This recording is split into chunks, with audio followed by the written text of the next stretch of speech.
हमारे इस YouTube channel के सेगमेंट फास्ट न्यूज में आप तमाम का इस्तकबाल है। इस वीडियो में आप देख सकते हैं कमेंटों में बहुत ज्यादा खबरें। तो आइए शुरू करते हैं वीडियो को और देखते हैं आज की ताजा तरीन खबरें। इंडिगो फ्लाइट की शमशाबाद एयरपोर्ट पर इमरजेंसी लैंडिंग। शमशाबाद एयरपोर्ट में इंडिगो फ्लाइट की इमरजेंसी लैंडिंग की गई। तफसीलात के मुताबिक इंडिगो फ्लाइट जो मुंबई से विशाखापट्टनम जा रही थी कि अचानक पायलट ने फ्लाइट में तकनीकी खराबी को महसूस किया। फ्लाइट में 144 मुसाफिर सवार थे। पायलट ने शमशाबाद एयरपोर्ट में ATC से इजाजत हासिल करते हुए फ्लाइट को शमशाबाद एयरपोर्ट में बाहिफाजत लैंड किया। पायलट की चौकसी की वजह से बड़ा हादसा टल गया। नुमाइश के ताल्लुक से सोशल मीडिया पर नफरत अंगेज प्रोपोगंडा तवज्जो देने सिटी पुलिस से ख्वाहिश। हैदराबाद में दाएं बाजू की हिंदू तंजीमों से वाबस्ता बास अफराद नुमाइश से मुतल्लिक सोशल मीडिया पर यह प्रोपोगंडा कर रहे हैं कि नुमाइश में शिरकत से हिंदू अफराद इज्तिनाब करें, क्योंकि नुमाइश में 90% हिंदू जाकर खरीदारी करते हैं और वहां पर पिस्ता हाउस और मस्कती से लेकर पाकिस्तानी मुसलमानों के स्टॉल्स भी हैं जो खुद को कश्मीरी करार देकर कारोबार के लिए वहां आते हैं। इस बात की निशानदही समाजी कारकुन SQ मसूद ने सोशल मीडिया के जरिए की। उन्होंने एक्स पर हैदराबाद सिटी पुलिस से ख्वाहिश की कि वो ऐसा नफरत अंगेज प्रोपोगंडा करने वालों के खिलाफ कार्रवाई करे। बरसा बरस से नुमाइश हैदराबाद में मुनक्किद होते हुए आ रही है। सनती नुमाइश के मुंतज़मीन और सोसाइटी में अक्सरियत हिंदू भाइयों की है। नुमाइश में हिंदू और मुसलमान दोनों ताजरीन अपने स्टॉल्स लगाते हैं, लेकिन बाज़ अफराद नुमाइश को भी फिरकावाराना रंग देते हुए शहर के माहौल को बिगाड़ने की कोशिश कर रहे हैं। सनती नुमाइश के दूसरे दिन अवाम का हुजूम। नामपल्ली में नुमाइश मैदान पर कुल हिंद सनती नुमाइश का आगाज हो गया है। इतवार होने की वजह से नुमाइश देखने के लिए आने वालों की तादाद में जबरदस्त इजाफा देखा गया। अफराद खानदान के साथ सैकड़ों की तादाद में लोग शहर के कोने कोने से नुमाइश देखने के लिए पहुंचे। शाम में नुमाइश मैदान की तरफ वकिनाफ की तमाम सड़कें गाड़ियों से भर गई थी। हर साल नए साल के मौके पर सनती नुमाइश का आगाज होता है, जहाँ मुल्क के कोने कोने से ताजरीन अपने अपने इलाकों की अशिया फरोख्त करने के लिए यहाँ लाते हैं। इसलिए एक ही इलाके में तमाम अक़साम की अशिया दस्तियाब होने की वजह से नुमाइश लोगों के लिए दिलचस्पी का मरकज होती है। इसके अलावा यहाँ खेलकूद और खाने पीने के स्टॉल्स भी होते हैं जो बच्चों और बड़ों सबके लिए यकसा दिलचस्पी का मरकज होते हैं। यहाँ सस्ती से सस्ती और महंगी से महंगी अशिया दस्तयाब होती है। घरेलू इस्तेमाल की अशिया के अलावा कपड़े, बिस्तर, फर्नीचर, बैग, कॉस्मेटिक्स, चूड़ियाँ, हैंडीक्राफ्ट्स, स्टेशनरी की मुख्तलिफ स्टॉल्स लगाए गए हैं। इस मरतबा नुमाइश सोसाइटी के ओहदेदारों के मुताबिक 1500 स्टॉल्स कायम किए गए हैं। अय्यप्पा स्वामियों को किसी भी मस्जिद ना जाने, राजा सिंह का इंतबाह। गोशामहल रुकन असम्बली मलून राजा सिंह फिर एक मरतबा सुर्खियों में आ गया जब इसने केरला जाने वाले अय्यप्पा के अक़ीदतमंदों पर जोर दिया कि वो अपनी यात्रा के दौरान किसी भी मस्जिद में ना जाएं। मलून ने अक़ीदतमंदों को अय्यप्पा दीक्षा के उसूलों पर सख्ती से अमल करने को कहा और अगर वो मस्जिद यानी वावर जाते हैं तो वो नापाक हो जाएंगे। इसने इल्ज़ाम आयद किया कि ये एक साजिश है कि अक़ीदतमंदों को मस्जिद की ज़ियारत करवाई जाती है। मलून ने तेलंगाना चीफ मिनिस्टर रेवंत रेड्डी और Andhra Pradesh chief minister N Chandrababu Naidu से अपील की कि वो केरला हुकूमत के जरिए अक़ीदतमंदों के लिए रिहायशी तामीर के लिए 10 एकड़ अराजी मुख्तस करवाए। हैड्रा ने अय्यप्पा सोसाइटी की हमा मंजिला इमारत मुनहदम कर दी। हैड्रा ने माधापुर इलाके में गैर मजाज तौर पर तामीर हमा मंजिला इमारत को इतवार के दिन मुनहदम कर दिया। अय्यप्पा सोसाइटी की 10 फीट रोड पर तामीर 5 मंजिला इमारत की इन्हदामी कार्रवाई हैड्रा के ओहदेदारों ने की। क़वायद के मुताबिक पिछला हिस्सा छोड़े बगैर 684 गज पर गैर मजाज तौर पर यह इमारत तामीर की गई थी। हैड्रा ने सेल्लार और ग्राउंड फ्लोर के साथ तामीर इस इमारत के सिलसिले में मुकामी अफराद की शिकायत के बाद गुज़िश्ता साल इमारत के मालिक को नोटिस जारी की थी, जिसमें कहा गया था कि हाईकोर्ट के अहकाम की मुबैना तौर पर खिलाफ वर्जी करते हुए ये इमारत तामीर की गई है। कमिश्नर हैदरा AV रंगनाथ ने रेवेन्यू और GHMC के ओहदेदारों के साथ गुज़िश्ता रोज़ इस इमारत का मुआयना किया था। गुज़िश्ता साल जुलाई में कायम करदा हैड्रा की बड़ी इन्हदामी कार्रवाइयों में से ये एक है। गुज़िश्ता साल अगस्त में एन कन्वेंशन सेंटर को मुनहदम कर दिया गया था, जिसके मालिक मशहूर तेलुगु अदाकार नागार्जुना हैं। समग्र शिक्षा अभियान के हड़ताली मुलाजिमीन से रुकने कौंसिल कविता का इजहार यकानिगत। रियासत भर में 19,600 समग्र शिक्षा अभियान के मुलाजिमीन पिछले 26 दिनों से हड़ताल कर रहे हैं, लेकिन हुकूमत कोई तवज्जो नहीं दे रही है। BRS रुकन कौंसिल कविता ने तनकीद करते हुए कहा कि मुलाजिमीन अपने खानदानों के साथ सड़कों पर एहतजाज कर रहे हैं, लेकिन चीफ मिनिस्टर और वज़रा ने इनसे बात तक नहीं की। MLC कविता ने याद दिलाया कि चीफ मिनिस्टर रेवंत रेड्डी ने इंतखाबात से पहले वादा किया था कि समग्र शिक्षा मुलाजिमीन को मुस्तकिल किया जाएगा, लेकिन अब वो कह रहे हैं कि ये मामला मरकज़ी हुकूमत से मुतल्लिक है और अब एहतजाज जारी रखने पर मसला संगीन हो जाने की धमकियां दी जा रही है, जो अफसोसनाक है। कविता ने चीफ मिनिस्टर रेवंत रेड्डी की इस रवैये की सख्त मजम्मत की और कहा कि BRS पार्टी इन मुलाजिमीन के एहतजाज की हिमायत करती है और उनके मुतालबात के हक में खड़ी है। बेगमपेट में गैर सामाजिक अनासिर के खिलाफ पुलिस की खुसूसी मुहिम। बेगमपेट पुलिस हुदूद में कल रात गैर सामाजिक अनासिर के खिलाफ पुलिस ने खुसूसी मुहिम चलाई। Deputy commissioner police north zone Rashmi Perumal की निगरानी में इलाके जात रसूलपुरा, बालमराई, अन्नानगर, श्रीलंका बस्ती और पार्टी गुड़ा में खुसूसी तलाशी ली गई। इस मुहिम के दौरान अवामी मुकामात पर नशा करने वालों के खिलाफ कार्रवाई की गई और हसास इलाकों में गश्त करते हुए पार्किंग मुकामात, होटल्स और टी स्टॉल्स की तलाशी ली गई। इस कार्रवाई के दौरान 25 अफराद को हिरासत में लिया गया, जिनमें 20 अफराद अवामी मुकामात पर शराब नोशी कर रहे थे और 5 अफराद गांजा इस्तेमाल करते हुए पुलिस के हाथ लगे, जिन्हें पुलिस ने अदालत में पेश किया। इस खुसूसी मुहिम में 4 इंस्पेक्टर्स, 8 सब इंस्पेक्टर्स और तकरीबन 80 पुलिस मुलाजिमीन शामिल थे। संक्रांति के लिए साउथ सेंट्रल रेलवे की 52 खुसूसी ट्रेनें। संक्रांति त्यौहार के पेश नज़र मुसाफिरीन की सहूलत के लिए साउथ सेंट्रल रेलवे ने मजीद 52 खुसूसी ट्रेनें चलाने का ऐलान किया है। हैदराबाद में सिकंदराबाद, काचीगुड़ा और चरलापल्ली रेलवे स्टेशनों से आंध्र प्रदेश के काकीनाडा, नरसापुर, तिरुपति और श्रीकाकुलम के लिए खुसूसी ट्रेनें चलाई जाएंगी, जो आंध्र प्रदेश के कई इलाकों का अहाता करेंगी। 6 जनवरी से 18 जनवरी खुसूसी ट्रेनों को चलाया जाएगा ताकि तेलुगु रियासतों के अवाम संक्रांति की तातीलात अपने खानदानों के साथ मना सकें। साउथ सेंट्रल रेलवे ने 52 खुसूसी ट्रेनों का शेड्यूल जारी कर दिया है, जो तेलंगाना और आंध्र प्रदेश के अहम शहरों से गुजरेंगी। तेलंगाना और आंध्र प्रदेश की हुकूमतों ने संक्रांति त्यौहार के दौरान ज़्यादा खुसूसी बसों को चलाने का फैसला किया है और दोनों रियासतों के आरटीसी की जानिब से खुसूसी बसों का इंतजाम किया जा रहा है।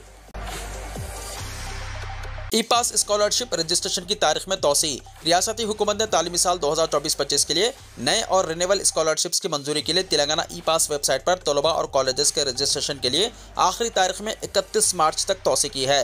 पहले ये रजिस्ट्रेशन 31 दिसंबर को खत्म हो गया था। एक बयान में प्रिंसिपल सेक्रेटरी शेड्यूल्ड कास्ट और डेवलपमेंट डिपार्टमेंट एन सूरीधर ने कहा कि ई पास वेबसाइट में इनके नामों का रजिस्ट्रेशन करवाने के लिए 7,44,060 तलबा के मुकाबिल सिर्फ 4,08,171 तलबा ही ने रिन्यूअल कराने की दरख्वास्त दी है। इसी तरह 4,83,254 ताज़ा दरख्वास्तों के मुकाबिल 1,49,044 नए तलबा ने वेबसाइट में अपने नाम दर्ज करवाए हैं। रजिस्ट्रेशन कराने के ख्वाहिशमंद तलबा 31 मार्च तक तेलंगाना epass.cgg.gov.in पर इनके नाम दर्ज करवा सकते हैं। जारिया साल रियासत की आमदनी में 8 महीने के दौरान 8,000 करोड़ रुपए की कमी। इदाद-ओ-शुमार से पता चलता है कि तेलंगाना हुकूमत की आमदनी घट रही है। मालियाती साल 2024-25 के 8 महीने की तकमील यानी 30 नवंबर 2024 तक तमाम अक़साम की आमदनी 1,41,178 करोड़ रुपए वसूल होने का कॉक की रिपोर्ट में इंकशाफ हुआ है। रियासती हुकूमत ने जारिया साल 2,74,000 करोड़ रुपए की आमदनी होने का अंदाजा लगाया था, जिसमें सिर्फ 51.51% ही वसूल हुआ है। गुज़िश्ता मालियाती साल यानी साल 2023-24 नवंबर के आखिर तक 1,49,316.41 करोड़ रुपए की आमदनी हुई थी। गुज़िश्ता साल का जो अंदाजा था इसमें ये 57.46% था। फिलहाल 8 महीने के दौरान 8,000 करोड़ रुपए की आमदनी घट जाने का इदाद-ओ-शुमार से पता चलता है। तेलंगाना वक्फ बोर्ड की आमदनी में दुगुना इजाफा। तेलंगाना रियासती वक्फ बोर्ड की आमदनी में गुज़िश्ता 10 महीने के दौरान दुगुना इजाफा रिकॉर्ड किया गया है, जो कि रियासती वक्फ बोर्ड की कारकर्दगी में बेहतरी की अलामत है और वक्फ उमूर को अगर मज़ीद बेहतर बनाया जाता है तो जारिया माली साल के अख्तिताम तक तेलंगाना रियासती वक्फ को वसूल तलब करोड़ों रुपये हासिल हो सकते हैं। सदर नशीन तेलंगाना रियासती वक्फ बोर्ड जनाब सैयद अजमतुल्लाह हुसैनी के जायजा लेने के 10 महीने की तकमील के बाद अगर वक्फ बोर्ड की आमदनी का जायजा लिया जाए तो इस बात का इंकशाफ होता है कि इस मुद्दत के दौरान वक्फ बोर्ड की मजमूई आमदनी में इजाफा रिकॉर्ड किया गया है, जबकि दरगाहों की हंडी और दिगर उमूर के हर्रात से होने वाली आमदनी दुगनी हो चुकी है। जनाब सैयद अजमतुल्लाह हुसैनी ने बताया कि 10 महीने के दौरान आइम्मा और मुअज्जिनीन को जिन्हें माहाना मुशाहरा अदा किया जाता है, इनकी तादाद में 1,445 का इजाफा किया गया है और अब जो मुशाहरा अदा किया जा रहा है इन आइम्मा और मुअज्जिनीन की जुमला तादाद 15,647 तक पहुंच चुकी है। इसके अलावा वक्फ फंड की वसूली में भी गुज़िश्ता 10 महीने के दौरान इजाफा रिकॉर्ड किया गया है। तमाम अहल गरीबों को 26 जनवरी से राशन कार्ड्स, 15 जनवरी से दरख्वास्तें ऑफलाइन कबूल की जाएंगी। रियासत में तमाम अहल गरीबों को नए राशन कार्ड्स जारी करने की हुकूमत तैयारी कर रही है। ये कार्ड्स 26 जनवरी से जारी किए जाएंगे। काबीना के इजलास में ये अहम फैसला किया गया। पहले मरहले में नए राशन कार्ड्स के लिए दरख्वास्तें कबूल की जाएंगी। दरख्वास्त जमा कराने की तारीख और दीगर तफसीलात सिविल सप्लाईज डिपार्टमेंट चंद दिनों में जारी करेगा। इत्तलात के मुताबिक दरख्वास्तें 15 जनवरी से कबूल की जाएंगी। हुकूमत ने फैसला किया है कि अहलियत के उसूलों में कोई तब्दीली नहीं की जाएगी और 2014 में जारी करदा हुक्मनामों को जू का तू नाफिज किया जाएगा। नए राशन कार्ड्स के लिए दरख्वास्तें अब सिर्फ ऑफलाइन जमा की जा सकेंगी। काबीना ने फैसला किया है कि दरख्वास्तें ऑनलाइन के बजाय गांव और बस्ती की सतह पर मुनक्किदा इजलासों के जरिए जमा किए जाएंगे। इन दरख्वास्तों को कंप्यूटराइज्ड करके अहल अफराद को 26 जनवरी से नए राशन कार्ड्स जारी किए जाएंगे। मौजूदा कार्ड्स में खानदान के नए अफराद के नाम शामिल करने के लिए 12 लाख से ज़्यादा दरख्वास्तें मौसूल हुई हैं। इनमें शादी के बाद खवातीन के अपने वालिदैन के कार्ड से नाम हटाने और शौहर के कार्ड्स में शामिल होने, बच्चों के नाम शामिल करने जैसी दरख्वास्तें शामिल है। इन दरख्वास्तों में तकरीबन 16 लाख नए नाम शामिल हैं। हुक्काम का अंदाजा है कि नए कार्ड्स के लिए तकरीबन 10 लाख दरख्वास्तें मौसूल होंगी। नए कार्ड्स को फिजिकल डिजाइन के साथ जारी किया जाएगा। पहले कार्ड्स को इलेक्ट्रॉनिक शक्ल में जारी किया गया था, लेकिन अब हुकूमत ने इन्हें फिजिकल शक्ल में दोबारा डिजाइन करके जारी करने का फैसला किया है। चीफ मिनिस्टर रेवंत रेड्डी ने वज़रा और सिविल सप्लाई के सेक्रेटरी को कार्ड्स के नए डिजाइन के लिए तबादला ख्याल करने की हिदायत दी है। देहातियों ने जंगलात के ओहदेदारों पर हमला कर दिया। तेलंगाना के जिले आदिलाबाद में देहातियों के जंगलात के ओहदेदारों पर हमले के बाद हल्की सी कशीदगी फैल गई। ये वाक़या जिले के केशावापट्टनम गांव में इतवार को उस वक्त पेश आया जब गांव वालों ने महकमा जंगलात के ओहदेदारों पर मुबैना तौर पर हमला किया और लकड़ी को मुंतकिल करने पर गाड़ी को नुकसान पहुंचाया। बताया जाता है कि मुक़ामी अफराद ने कॉर्डन सर्च के दौरान गाँव के कई अफराद से सागवान की लकड़ी जब्त करने पर ओहदेदारों पर यह हमला किया। इस हमले में जंगलात के एक ओहदेदार जाधव नेशीलाल जख्मी हो गया। जंगलात के ओहदेदारों पर हमले की इत्तला मिलते ही पुलिस ओहदेदार मौके पर पहुंच गए और हालात को काबू में किया। बताया जाता है कि इस वाक़े के बाद गांव की सिक्योरिटी में इजाफा कर दिया गया है। इंतखाबी वादों को पूरा करने में नाकाम कांग्रेस किसानों के एतमाद को धोखा दे रही है, के लक्ष्मण ने कहा। राज्यसभा के रुकन और बीजेपी और ओबीसी के मोर्चा के कौमी सदर डॉक्टर के लक्ष्मण ने तेलंगाना में कांग्रेस हुकूमत पर शदीद तनकीद करते हुए इल्जाम लगाया कि वो इंतखाबी मुहिम के दौरान किए गए वादों को पूरा करने में नाकाम होकर किसानों के एतमाद को धोखा दे रही है। इतवार को यहाँ एक प्रेस कॉन्फ्रेंस में डॉक्टर लक्ष्मण ने इल्जाम लगाया कि चीफ मिनिस्टर रेवंत रेड्डी की क़यादत वाली कांग्रेस हुकूमत ने किसानों के लिए अहम स्कीमों में कमी करते हुए कटौती का उसूल नाफिज किया है। उन्होंने कहा है कि किसान अधूरे वादों के बोझ तले दब रहे हैं। खर्च की मुआफी, रईतु बंधु या रईतु भरोसा और बोनस की अदायगी के मसले पर किसानों को मुश्किल सूरत हाल का सामना है। डॉक्टर लक्ष्मण ने हुकूमत की स्कीमों में तजादात की निशानदही करते हुए कहा कि रईतु भरोसा के तहत 15,000 रुपए सालाना इमदाद का वादा है। जमीन किसानों के लिए 12,000 रुपए कर दिया गया है। बीजेपी लीडर ने कांग्रेस हुकूमत की तरफ से 2 लाख रुपए के कर्ज की मुआफी के वादे से निपटने को भी निशाना बनाया। इस बात की निशानदही करते हुए कि सिर्फ जुज़वी रिलीफ फराहम की गई है। उन्होंने कहा कि अहल 42 लाख किसानों में से अब तक सिर्फ 25,35,000 ने फायदा उठाया है। बकिया 16,65,000 किसान अभी तक इंतजार कर रहे हैं। पिछली हुकूमत के 1 लाख रुपए की मुआफी के मुकाबले 2 लाख रुपए की मुआफी के लिए फायदा उठाने वालों की तादाद में कमी आई है। डॉक्टर लक्ष्मण ने धान, कपास, मकई और हल्दी समेत मुख्तलिफ फसलों के लिए इजाफी 500 रुपए बोनस फराहम करने के अपने वायदे को पूरा करने में कांग्रेस की नाकामी को उजागर किया। अल्लू अर्जुन को पुलिस की नोटिस। हैदराबाद के राम गोपाल पेट पुलिस फिल्म अदाकार अल्लू अर्जुन को नोटिस जारी करते हुए मशवरा दिया कि वो सिकंदराबाद के किम्स हॉस्पिटल में जेर इलाज श्री तेज की इयादत के लिए ना आएं। श्री तेज जो संध्या थिएटर भगदड़ वाक़े में शदीद जख्मी हुआ था, इस वक्त किम्स हॉस्पिटल में जेर इलाज है। अल्लू अर्जुन की मुमकिन आमद की इत्तलात के पेश नज़र पुलिस ने नोटिस में कहा कि अगर वो इयादत के लिए आते हैं तो इनकी तजावीज़ पर अमल किया जाए और किसी भी नाखुशगवार वाक़े की सूरत में जिम्मेदारी अल्लू अर्जुन पर आयद होगी। ये वाक़या उस वक्त पेश आया जब अल्लू अर्जुन की फिल्म पुष्पा 2 की तशहीर के दौरान संध्या थिएटर में भगदड़ मच गई, जिसके नतीजे में एक 39 साल खातून की मौत और उनका 9 साल बेटा श्री तेज शदीद जख्मी हो गया। इस हादसे के बाद पुलिस ने अल्लू अर्जुन, उनकी सिक्योरिटी टीम और थिएटर के इंतजामी अमले के खिलाफ मुकदमा दर्ज किया। इब्तिदाई तौर पर अदालत ने अदाकार को 14 दिन की पुलिस हिरासत में भेज दिया, लेकिन चंद घंटों बाद हाईकोर्ट ने इन्हें जमानत पर रिहा कर दिया। उन्होंने एक रात चंचलगुड़ा जेल में गुजारी। पुलिस की जानिब से जारी करदा नोटिस का मकसद हॉस्पिटल में अमन अमान को बरकरार रखना और मज़ीद किसी नाखुशगवार वाक़े से बचना है। अल्लू अर्जुन के फैंस की बड़ी तादाद की मौजूदगी हॉस्पिटल के मामलात में खलल डाल सकती है, जिससे दिगर मरीजों और अमले को मुश्किलात का सामना करना पड़ सकता है। इसलिए पुलिस ने अदाकार को मशवरा दिया है कि वो श्री तेज की इयादत के लिए शख्सी तौर पर ना आए और दिगर मुनासिब ज़राए से अपनी हमदर्दी का इजहार करें। गाय के ज़बीहे को रोकने में नाकामी पर 3 सब इंस्पेक्टर समेत 7 पुलिस एहलकार मुअत्तल। मेरठ के सीनियर सुपरिटेंडेंट ऑफ पुलिस ने गाय के ज़बीहे के वाक़यात को रोकने में नाकामी पर 7 पुलिस एहलकारों को मुअत्तल कर दिया। पुलिस ने इतवार को ये इत्तला दी। पुलिस तर्जुमान ने कहा कि एसएसपी वेपन डाटा ने सब इंस्पेक्टर अजित सिंह, सब inspectors under training Varun Kumar और सचिन बाबू, हेड कांस्टेबल अभिषेक कुमार और राहुल कुमार और कांस्टेबल सद्दाम और प्रताप को साकवती पुलिस पोस्ट पर तैनात मुअत्तल कर दिया है। जिले के तमाम थानों को इंचार्जों में गाय के ज़बीहे को रोकने के लिए सख्त हिदायतें दी गई हैं और अगर ये नाकाम हो जाती है तो कार्रवाई का इंतबाह दिया गया है। तर्जुमान ने कहा है कि ये कार्रवाई गाय के ज़बीहे को रोकने के लिए की गई है। फौरी तौर पर रिपोर्ट करें, अस्पताल अलर्ट रहें। चीन के नए वायरस के बाद हिंदुस्तान में बेचैनी। चीन में ह्यूमन मेटापोइनोवायरस यानी HMPV के फैलने की वजह से आलमी सतह पर सेहत के खदशात बढ़ गए हैं, जिसमें फ्लू जैसी अलामत कोविड से मिलती जुलती हैं। दुनिया के मुख्तलिफ ममालिक इस पर नजर रखे हुए हैं। इस सिलसिले में दिल्ली के सेहत के हुक्काम ने 5 जनवरी को एक एडवाइजरी भी जारी की है ताकि ह्यूमन मेटापोइनोवायरस यानी HMPV और दिगर सांस के वायरस से मुताल्लिक सेहत के चैलेंजों के लिए तैयारी को यकीनी बनाया जा सके। न्यूज़ पोर्टल ABP पर शाया खबर के मुताबिक एक बयान में हेल्थ सर्विस के डायरेक्टर जनरल डॉक्टर वंदना बग्गा ने इतवार को चीफ डिस्ट्रिक्ट मेडिकल ऑफिसर्स और IDSP के स्टेट प्रोग्राम ऑफिसर के साथ मीटिंग की ताकि दिल्ली में सांस की बीमारियों से निपटने की तैयारियों पर तबादला ख्याल किया जा सके। इस मीटिंग में अस्पतालों को हिदायत दी गई है कि वो फौरी तौर पर इन्फ्लुएंजा जैसी बीमारी यानी ILI और शदीद एक्यूट रेस्पिरेटरी इन्फेक्शन के केसेस पोर्टल के जरिए रिपोर्ट करें। ताहम 3 जनवरी को हेल्थ सर्विसेज के डायरेक्टर जनरल DGHS डॉक्टर ने बताया था कि चीन में ह्यूमन मेटापेनोवायरस की वबा फैल रही है जो कि बहुत संगीन है, लेकिन हिंदुस्तान में इसका कोई असर नहीं पड़ेगा। ये वायरस हिंदुस्तान में सांस का एक आम वायरस है जो सर्दी जैसी बीमारी का सबब बनता है या कुछ लोगों में फ्लू जैसी अलामत का सबब बन सकता है। ये वायरस ज्यादातर बूढ़ों और 1 साल से कम उम्र के बच्चों में पाया जाता है।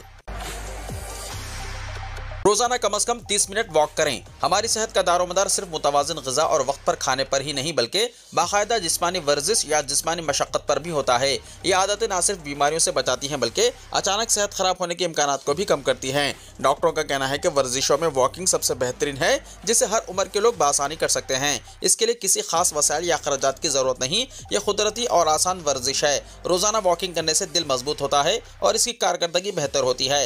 हाई ब्लड प्रेशर कम होता है और दिल की बीमारियां और हार्ट अटैक का खतरा भी कम हो जाता है। वॉकिंग खून में शुगर लेवल को कंट्रोल करने में मददगार साबित होती है। खास तौर पर ज़ियाबतीस के मरीजों के लिए ये एक बेहतरीन वर्जिश है। जो लोग वजन कम करना चाहते हैं इनके लिए रोजाना कम से कम 30 मिनट वॉक बेहतरीन है। इससे तकरीबन 100 कैलोरीज जलती हैं, मेटाबॉलिज्म बेहतर होता है और जिस्म में जमा चर्बी कम होती है। वॉकिंग ज़हनी सुकून फराहम करती है, दबाव और परेशानी को कम करती है और मूड को खुशगवार बनाती है। इसके अलावा अच्छी नींद के लिए भी वॉकिंग बेहतरीन है। वॉकिंग जोड़ों और पट्ठों की सेहत में बेहतरी लाती है और दर्द या सूजन जैसे मसाइल कम होते हैं। वॉकिंग निज़ाम हज़म को बेहतर बनाती है, खाने को जल्दी हज़म होने में मदद देती है और गैस या कब्ज़ जैसी तकालीफ को कम करती है। तहकीक़ात से पता चला है कि वॉकिंग दिमाग को फ़ाल रखती है और बुढ़ापे में याददाश्त की कमी के खतरे को कम करती है।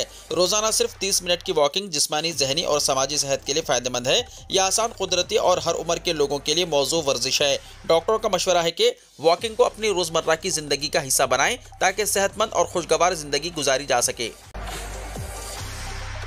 मुल्क के बेशतर हिस्सों में शदीद सर्दी का कहर है जारी। शुमाली हिंद समेत मुल्क के ज़्यादातर हिस्सों में इस वक्त शदीद सर्दी का कहर जारी है।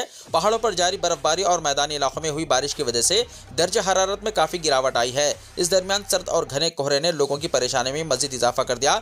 दिल्ली समेत उत्तर प्रदेश, हरियाणा, पंजाब, राजस्थान, बिहार, मध्य प्रदेश जैसी रियासतों में हफ्ते को दिन भर धुंध छाई रही। महकमे मौसमियात के मुताबिक जनवरी के पहले हफ्ते से शुमाल में बर्फबारी का जो सिलसिला शुरू हुआ वो आगे भी जारी रह सकता है। वज़ीर आज़म ने तकरीर के 38 मिनट में 29 मिनट दिल्ली के अवाम और हुकूमत को गालियां दी। केजरीवाल ने कहा। आम आदमी पार्टी के कन्वीनर अरविंद केजरीवाल ने इतवार को वज़ीर आज़म नरेंद्र मोदी की जानिब से परिवर्तन रैली में इन पर लगाए गए तमाम इल्ज़ामात का जवाब देते हुए कहा कि वज़ीर आज़म ने रैली में 38 मिनट तकरीर की, इसमें से 29 मिनट तक उन्होंने सिर्फ दिल्ली वालों और उनकी हुकूमत को गालियां देने में बर्बाद कर दिया। उम्मीद है कि अगली बार वो दिल्ली की रैली में असल मसाइल पर बात करेंगे। साथ ही केजरीवाल ने यह भी वाज़ेह किया है कि वो वज़ीर आज़म के निजी हमलों पर बात नहीं करना चाहते हैं बल्कि वो उम्मीद करते हैं कि वज़ीर आज़म मुल्क को एक नई सिमत देंगे। मस्जिद नबवी रियाजुल जन्ना में साल में सिर्फ एक मरतबा नवाफिल अदा करने की पाबंदी हुई खत्म। मदीना मुनव्वरा में हाजिरी के ख्वाहिशमंदों के लिए बड़ी खुशखबरी सामने आ गई। हरमैन शरीफीन के इंतजामी उमूर के सोशल मीडिया अकाउंट्स के मुताबिक मस्जिद नबवी रियाजुल जन्ना में एक साल के दौरान सिर्फ एक मरतबा नवाफिल अदा करने के हवाले से पाबंदी को हटा दिया गया। इस तरह रियाजुल जन्ना में साल भर में एक मरतबा नवाफिल अदा करने के हवाले से आयत पाबंदी खत्म हो गई है। तहम नुसुक मोबाइल के जरिए परमिट की शर्त बरकरार रहेगी। नई हिदायत के मुताबिक तमाम ज़ायरीन नुसुक मोबाइल ऐप के जरिए हर 20 मिनट बाद नया इजाजतनामा हासिल कर सकते हैं। मस्जिद नबवी में मौजूद ज़ायरीन भी नए शेड्यूल के मुताबिक मोबाइल ऐप के जरिए रियाजुल जन्ना में नवाफिल अदा करने के लिए इजाजतनामे हासिल कर सकेंगे। वीडियो को लाइक शेयर कीजिए और हमारे इस YouTube चैनल को सब्सक्राइब करते हुए इसके बेल आइकॉन को भी प्रेस कर लीजिए ताकि ऐसी ही ताज़ा तरीन खबरों का नोटिफिकेशन सबसे पहले आपको मिलता रहे।